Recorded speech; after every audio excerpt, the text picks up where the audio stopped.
العالمين والصلاة والسلام على أشرف الأنبياء والمرسلين نبينا محمد وعلى آله وصحبه أجمعين أما بعد. قال الله تبارك وتعالى: أفلا يتدبرون القرآن ولو كان من عند غير الله لوجدوا فيه اختلافا كثيرا. اللهم صل على سيدنا محمد وعلى آل سيدنا محمد كما تحب وترضى. دا چې د ملګرو غوښتنه و چې د قرآن کریم تدبر باندې بحث وشي او دا موضوع وڅېړل شي، نو باید ووایم چې دا خو ډیره لوی او دراز او ژوره موضوع ده، نو پراخو امکاناتو ته او ډیر وخت او ضرورت لري چې نه امکانات موږ سره ډیر شته او نه وخت. نو لن شانته به په دغه موضوع باندې بحث وکړو. اول بحث به دا وکړو چې تدبر لغت کې او اصطلاح کې څه ته وایي. یعنې تدبر به وپېژنو چې معنی یې څه ده، مقصد یې څه دی، او دویم به دا وپېژنو چې تدبر قرآن کریم کې څنګه وارد دی. معنا دا ده چې یعنې قرآن کریم د تدبر په هکله څه حکم کړی دی، نو قرآن کریم کې څه یادونه شوې ده. او دریم دا چې د رسول صلی الله علیه وسلم په مبارک حیات کې د تدبر کوم ژوندی مثال لرو. او څلورم دا چې د سلف و صالحینو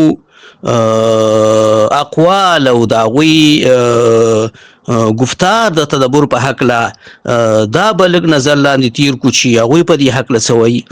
او پنځمه دا چې تدبر څنګه شونی دی، یعنې څنګه کولی شو چې موږ تدبر وکړو. نو تدبر دپاره څه وسایل دي، کومې لارې دي. هسې که یو اجمي راجګېږي او یو آیات هم داسې ګوري او ګوري او ګوري، لس جمعې چې ورته وګوري څه شی به ترې راونه باسي. نو هغې دپاره خو یو څه وسایل او یو څه قواعد شته دی چې د هغې په استعمال سره به شخص چې کوم دی قرآن کریم کې تدبر کولی شي. نو اولنۍ خبره چې دا لومړۍ خبره چې د قرآن کریم تدبر دا څه معنا ده، نو اول باید په دې باندې وپوهېږو چې یو د تدبر لغوي معنا ده چې عربو کې تدبر د څه لپاره استعمالېدو. یو د تدبر اصطلاحي معنا ده، او بله تدبر فی القرآن، یعنی یو مطلق تدبر دی، یو تدبر فی القرآن. نو درې خبرې باید وپېژنو: تدبر لغوي حساب باندې، تدبر په اصطلاحي حساب باندې، او تدبر فی القرآن. نو دومره باید وپوهېږو چې تدبر دا د تفاعل باب دی، د عربي ګرامر یا د صرفو د قواعدو په اساس. دا تدبر د پاره مصدر دی، او د دې اصلي ماخذ او اصلي ماده چې کوم ده هغه دال بې ری ده، دوبر. او دا دوبر چې کوم دی دا ضد د قبول دی، یعنی قبول مخې ته ده وایي او دوبر چې کوم دی شاته وایي. دا خو یې لغوي معنا شوه چې د قرآن کریم شالید دا هغه اصلي دغه چې کوم دی دا وضع د لغت هغه دا ده. او تدبر په اصطلاح کې هغه النظر فی عواقب الامور، یعنی د کارونو پیل سنجول او د کارونو عاقبت کې غور او فکر کول، دا تدبر دی. نو اوس موږ دې ځای ته ورسېدو چې تدبر سره نږدې یو بل لفظ دی چې هغه تفکر دی. نو تدبر او تفکر دا تقریبا سره نږدې شول. نو داسې ویلی شو چې تدبر چې کوم دی د کارونو په عواقبو کې نظر، او همدغه د تفکر معنا هم ده. نو تفکر او تدبر توپیر په څه کې دی؟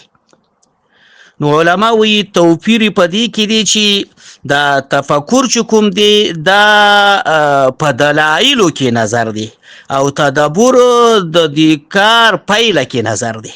نو تفکر چې کوم دی النظر فی الدلیل، النظر فی الدلیل یعنی په دلیل کې غور کول دا تفکر دی. او تدبر چې کوم دی تصرفه بالنظر فی العواقب یعنی عواقب سنجول، پایل سنجول، سبکیږي اخر دا سنجول دا تدبر دی. دا د مطلقی تفکر او د مطلقی تدبر خبره شوه چې مطلقی تفکر او مطلقی تدبر منځ کې توپیر شته. تفکر دلایلو کې غور ته وایي او تدبر د کارونو پایل سنجول. اوس تدبر فی القرآن دا نو په تفکر سره بالکل نږدې دی. یعنی هغه اصطلاحي معنا چې موږ د عام تدبر کوله تفکر سره توپیر وو، خو چې کله تدبر فی القرآن وایو تدبر القرآن دا نو بیا تقریبا د تفکر او د تدبر یو پایله جوړیږي، یو مقصد جوړیږي. لکه مدارج السالکین کې حافظ ابن قیم چې کوم د تدبر معنا کړي هغه وایي اما تدبر القرآن فهو تحديق ناظر القلب الى معانيه وجمع الفكر على تدبره. نو دو ګور دا فکر چې کوم د تدبر کې اغستې دي او داسې وایي چې دا غزړه سترګې هغه مونږه راټول کو د قرآن کریم په معانیو باندې او خپل ټول فکر غور عقل دا راجمع کو په قرآن کې تدبر باندې او بیا وی وتعقله او داغه په پوهه باندې او بیا وی وهو المقصود بانزاله لا مجرد تلاوته. د قرآن کریم د انزال اصلي مقصود چې کوم دی هغه هم دا دی چې مونږ په مفهوم پوه شو، مونږ په هدف پوه شو، مونږ په مقصد پوه شو، نه مجرد تلاوت بلا فهم ولا تدبر. نو اصل مقصود د قرآن کریم چې کوم دی حافظ ابن قیم وایي هغه قرآن کې تدبر دی، تعقل دی، تفکر دی. نو اوس مونږ دې ځای ته ورسېدو چې قرآن کریم کې تفکر، قرآن کریم کې تدبر، قرآن کریم کې تعقل دا یو شی شو. نو که مونږ اوس دا درې واړه خبرې قرآن کریم کې مطالعه کوو نو دا به راته معلومه شي چې قرآن کریم ځای په ځای د تدبر یادونه کوي، د تفکر یادونه کوي، د تعقل یادونه کوي. او دا مونږ ته وایي چې ګوري تاسو چې الله جل جلاله د نور حیواناتو نه په کوم استعداد او په کومه سرمایه نازولی یی او تاسو چې کوم دی امتیازي کړي یی هغه استعمال کوي چې هغه عقلي قوه ده، هغه چې کوم د ستاسو فکري قوه ده، هغه ستاسو د پوهې استعداد دی.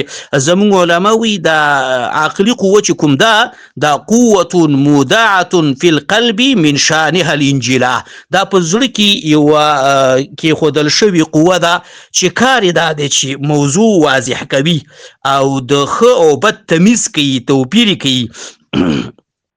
لکه ځینې علما به د هغې تعریف کوي چې دا صفة توجب التمیز عما لا يحتمل النقیض. نو دا تمیز او توپیر منځته راوړي چې داسې چې یو ضد د بل نه سره جدا کړی شو، یو د بل نه سره وپیژنو. نو دا کار چې کوم دی په تعقل سره کیږي، دا کار په تفکر سره کیږي او دا کار چې کوم دی په تدبر سره کیږي. نو ځکه حافظ ابن قیم رحمه الله لیکلي چې انسانان چې کوم دي دا په درې ډوله دي. یو هغه دی چې د هغه زړه مړ وي بالکل، نو دا فذلک الذی لا قلب له، دا بالکل زړه لري نه. نو د ده سره په قرآن کې څه حصه نشته، د چې کوم دی په قرآن کې څه یادونه نشته او د چې کوم دی د قرآن نه څه استفاده نشي کولی. دوی هغه سړی دی چې زړه لري، زړه ژوندی دی، استعداد او قوه پکې شته، خو لیکن دا د استعداد استعمالوي نه. استعداد لري خدا قرآنی آیاتونو ته غوږ نږدي او هغې کې چې کوم دی هغه دلایل او هغې کې چې کوم استدلال دی او هغې کې چې کوم پوهه ده هغه باندې ځان نه پوهوي. نو دا قلب مشغول بغیرها دی، دا د کار والا زړه دی خو په بل ځای کې مشغول کړی دی. نو دا سړی چې کوم دی قلب لري خو قلب غایب دی. او یو دریم زړه دی چې هغه ژوندی دی، استعداد هم پکې شته چې کله آیتونه ورته ولوستل شي هغې کې غور او فکر هم کوي. نو دا هغه سړی دی چې قرآن کریم وایي ان فی ذلک لذکرا لمن کان له قلب او القى السمع وهو شهید. نو دی قرآن کریم چې کوم دی دا یاداشت دی، یادونه د هغه چا دپاره، فن نصیحت دی هغه چا دپاره چې هغه زړه ولري او بیا دا زړه غایب نه دی، یعنې په بل شي کې مشغول کړی نه دی، بلکې هغه غوږ ایښی دی او دلته قلبا حاضر دی، مستمع هم دی، نو زړه اوس استعمالوي. نو دا سړی چې کوم دی د قرآن کریم نه استفاده کولی شي او دا تفکر کولی شي.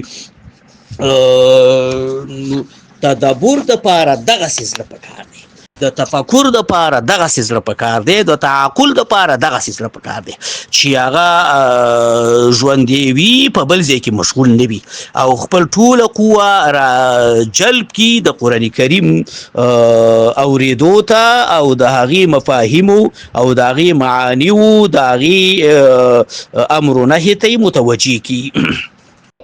هغه بیا وایي هغه لومړی سړی چې کوم زړی بالکل مړ دی، دا په منزله د هغه وړون دی چې هېڅ نه ګوري. دا دویم سړی چې زړی استعداد یعنې قلبي استعداد لري، زړی چې کوم دی پوهه لري خو په بل کار کې مشغول کړی دی، دا په منزله د هغه لیدونکي دی چې نظر یې په بل چا پروت وي او اصلي مقصود چې د چې شي لیدل پکار وي هغې طرف ته ګوري نه. نو دا اگر که بینا دی خو چې چیش ته نظر نه دی کړی نو څنګه به یې وګوري؟ نو دا دواړه د حق د لیدلو نه محروم بلل کېږي. یو دریم چې کوم دی دا په منزله د هغه لیدونکي دی چې بس صرف همدې مقصودي شي ته خپل سترګې چې کوم دی متوجه کړي وي. یعنې که موږ داسې ووایو چې هغه بینا چې هغه یوازې خپل هدف ګوري، نو دلته هغه زړه چې هغه خپل هدف پیژني چې قرآن دی او هغې باندې خپل ځان مشغول کړی وي او هغې ته چې کوم دی کار ویلی وي. قرآن کریم دا دواړه اصطلاحات چې تدبر دی او تفکر دی او تعقل دی ښه ډېر استعمال کړی دی. مثلا یو ځای کې الله فرمایي افلا یتدبرون القرآن ولو کان من عند غیر الله لوجدوا فی اختلافا کثیرا. افلا، نو دلته افا یعنې حرف په حرف داخل شوی دی، منځ کې جمله شته. دوی په قرآن اعتراضات کوي، نو دوی قرآن کې تدبر ولې نه کوي چې اعتراضات ختم شي؟ او دوی دغه خبره هغه لاندې ولې نیسي؟ که دا دومره عظیم کتاب چې په 22 کاله 2 میاشتې 22 ورځو کې مسلسل د دې نزول جاري وو، که دا د غیر الله لخوا جاري وي دا به د ډېرو حالاتو نه د دې قایل متاثره شوی وي او په دې کې به ډېر معانیو کې اختلاف وي، د دې په مسایلو کې به اختلاف وي، یو ځای کې به یوه خبره ثابتوله بل ځای کې به یې نفي کوله، د دې به چې کوم دی په فصاحت او بلاغت کې اختلاف وي، د دې به په لفظي جوړښت کې اختلاف وي، نو ډیر اختلافات به پکې وي. او دغه شانته دا چې قرآن کې اختلاف د سره نشته، خو که د غیر الله کتاب هغې کې به وجود د اختلاف لا څه کوي، د ښه ډېر اختلاف شتون به وي. د اختلاف کثیر په هغه منفي اړخ کې دی، نه دا چې دې معنا دا نه ده چې قرآن کې اختلاف شته خو لږ دی، نه د سره پکې اختلاف نشته. هغه کوم اختلاف چې الفاظو دي هغه د فصاحت او د بلاغت ښکارندویي کوي، ځکه چې څوک یو مفهوم په مختلفو تعبیراتو ویلی شي دا لا د فصاحت دلیل دی او لا د بلاغت ثبوت دی. او دغه شانته بل ځای کې الله فرمایي افلم یتدبروا القول ام جاءهم ما لم یأت آباءهم الاولین. نو دوی د الله په دې قول کې تدبر نه دی کړی او که دوی ته داسې څه راغلي دي چې پلارانو ته یې نه و راغلي، نو بل ځای کې فرمایي کتاب انزلناه الیک مبارک لیدبروا آیاته. یعنې اصلا د قرآن کریم دا نزول دا عظیم شان کتاب دی چې موږ نازل کړی تا او د خیر او برکت نه ډک دی او نزول یې او رالیږلي په دغې مقصد دی لیدبرو. وړاندې موږ وویل چې د قرآن کریم نزول د بې رافهمه تلاوت دپاره نه دی شوی بلکې تدبر دپاره شوی دی، د تعقل تعقل د پاره شوی دی، د تفکر د پاره شوی دی او د ځان په هون د پاره شوی دی چې دی مفاهیم مونږه معلوم کو پاغي ان شاء الله به ورسته بحث کوما. نو لیدبروا آیاته وليتذكر اولو الالباب او د دې آیاتونو کې تدبر وکي، غور او فکر وکي او د دې پیلي وسنجوي، د دې مفاهیم په خپل عقل کې راولي او کوم چې د غور عقل چې اختران دي هغه ترې فن نصیحت واخلي، هغوی ترې عبرت واخلي، هغوی ترې ګټه اوچته کي. او بل ځای کې الله فرمایي افلا یتدبرون القرآن ام على قلوب اقفالها، دوی په قرآن کریم کې تدبر نه کوي او که نه زړونو کې د زړونو مناسب قلوفونه موجود دي، یعنې زړونه قلوف دي په هغه قلوفونو کوم چې د زړونو سره مناسب وي. دغه شانته د تعقل په باره کې چې کوم دی ډېر تفکر باره کې داسې بېشمېره آیاتونه شته دی چې قرآن کریم مونږه تفکر ته چې کوم دی هڅولي یو. په دې باره کې ډېر آیاتونو کې تقریبا تر 12 زیاتو آیاتونو کې د تفکر یادونه ده چې تاسو د الله پاک په دې کتاب کې یو د الله پاک په صفاتو کې یو د الله پاک په احکامو کې یو د الله پاک په امر و نهي کې تاسو تفکر وکړئ، بیا پیله وسنجوئ چې د الله اوامر او د الله احکام دا څومره د ګټو نه چې کوم دی ډک دي او دا څومره ښه پیله لري د ټولنې دپاره، د افرادو دپاره. مثلا د شرابو او د قمارو حکم چې بیانوي اخر کې وی لعلکم تتفکرون. او دغه شانته چې کله د ریاکار او دغه څوک چې په کارونو کې غلو کوونکی وي دغه حکم بیانوي، بیا وایي کذلک یبین الله لکم الآیات لعلکم تتفکرون. کله چې الله پاک د خپل قدرتونو تصرفاتو یادونه کوي ان فی خلق السماوات والارض، هغې کې م وایي ویتفکرون فی خلق السماوات والارض. نو مطلب دا چې دا د اسمانونو د ځمکې دا جوړښت چې کوم دی دا هم د دې قابل دی چې تاسو پکې تفکر وکئ، دغه د الله تصرفات، د الله په قدرتونو دلیل او د الله په توحید او په شتون او په وحدانیت باندې دلیل جوړ کړي. او دغه شانته د دنیا فنا دا چې کوم د دې مشابه کړي د اوبو سره، بیا هغې کې م وایي کذلک نفصل الآیات لقوم یتفکرون. خو لنډه دا شو چې که موږ ټول آیاتونه وایو نو وخت به رانه زیات ونیول شي. 12 زیاتو آیاتونو کې الله جل جلاله د تفکر یادونه کړې ده چې تاسو د الله په کتاب کې تفکر وکئ، غور وکئ، فکر وکئ. نو نن مونږه همدا دوه خبرو باندې اکتفا کوو. یو دا چې د تدبر لغوي او اصطلاحي معنا مو پیژندله چې لغت کې تدبر څه ته وایي او په اصطلاح کې څه ته وایي او قرآن کې تدبر څه معنا ده. نو په هغې کې هم د حافظ ابن قیوم قول نقل کې چې خپل د زړه ټولې سترګې د قرآن کریم معانیو ته متوجه کوو او خپل ټول فکر راجمع کوو د قرآن په تدبر باندې، د هغه په تعقل باندې او د هغه په پوهې باندې. نو بس دا تدبر دی، یعنی قرآن کریم باندې ځان پوهول او د هغې چې کوم دی دار حکم پیله سنجول او هغې باندې ځان آګاه کول، دا تفکر دی. او بیا دا مو ووي چې دا د چا نه صادریږي، دا خبره ډیره مهمه ده، د چا نه صادریږي. نو هغې کې مو ویلي چې دا د هر زړه نه دا کار نه صادریږي. 3 قسمه زړونه دي چې یو مړ دی، بل ژوندی دی خو په بل مشغول دی، درېیم هغه دی چې ژوندی دی خو خپل ټوله مشغله یې ټوله توجه یې د الله کتاب ته چې کوم دی متوجه کړې ده. نو دغسې زړه بیا تفکر کولی شي، داسې زړه تدبر کولی شي، داسې زړه تعقل کولی شي. او بیا هم دا ووي چې قرآن کریم په ډېرو ګڼو آیاتونو کې د تدبر یادونه کړې ده. مونږ یې ټول دې ته متوجه کړي یو چې تاسو قرآن کې تدبر وکئ. او دا یې راته ویلي چې اصلي د قرآن نزول په دې خاطر دی چې تاسو پکې تدبر وکئ. او دا معترضینو ته مخالفینو ته ور په ګوته کړي چې تاسو د اعتراضات کوئ، تدبر ولې نه کوئ؟ که تاسو قرآن کریم په هر حکم کې تدبر وکئ، د الله پاک په قدرتونو کې تدبر وکئ، د هغه په تصرفاتو کې تدبر وکئ، نو هم د الله په حق به اعتراضات ختم شي، هم به د الله د احکامو په حق له اعتراضات ختم شي. نو دا ټولې خبرې تاسو وسنجوئ او صحیح عقل سلیم سره چې کوم دی په دې باندې تاسو غور او فکر وکړئ نو بیا به ان شاء الله آینده کې په دې بحث وکړو چې